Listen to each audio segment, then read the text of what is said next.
코로나19 이후 농어촌 같은 의료 취약 지역에서는 공중보건 의사들의 역할이 더 중요해지고 있습니다. 농어촌 의료 공백을 메울 수 있는 거의 유일한 대책이기 때문인데요. 하지만 공중보건의 숫자는 이런저런 이유로 줄고 있습니다.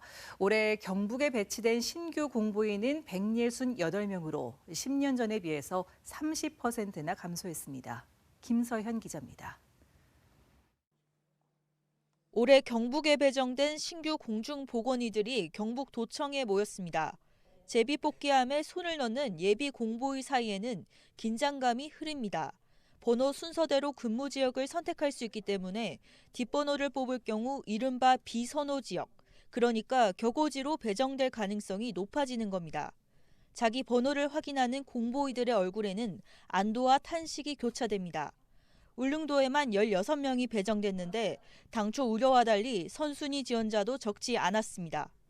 공중보건의사의 취지 자체가 뭐 의료 취약 지역이나 아니면 시골이나 이런 곳을 보충하기 위해서 하는 건데 이 취지 자체가 되게 맞는 것 같아서 울릉도로 지원하게 됐습니다. 올해 신규로 배정된 공중보건의들은 앞으로 3년간 지역 보건소와 공공병원 등 의료 취약 지역의 최일선에서 일하게 됩니다. 올해 경북에 배정되는 신규 공중보건의는 모두 168명, 기존 복무자를 포함하면 모두 495명의 공보의가 경북에서 근무하는데 지난해보다는 23명이 적은 수치입니다. 특히 치과와 한의과 공보의는 증가한 반면 일반 공보의 수가 갈수록 급격하게 줄고 있습니다. 올해 치과와 한의과를 제외한 경북의 공보의 수는 신규 70명을 포함해 210명인데 작년보다 37명, 10년 전과 비교하면 30%나 감소했습니다. 농어촌 의료체계가 흔들리고 있다는 우려가 나오는 이유입니다. 실제로 안동시에 배치된 일반 공보의는 지난해 14명에서 올해 12명으로, 영주시가 11명에서 9명으로 줄었고 마찬가지로 상주, 문경 등 대부분 시단위가 각각 2명씩 감소했습니다.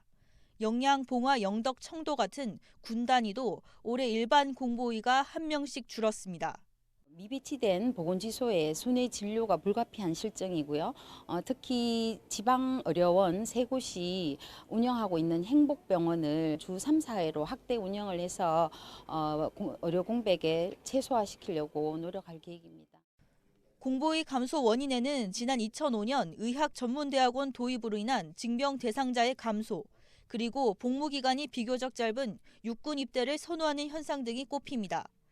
의료 취약지에서 일정 기간 의무적으로 근무하는 지역 의사제와 공공의대 설립 등 농어촌의 의료 공백을 해소하기 위한 근본적인 대책 마련이 시급합니다.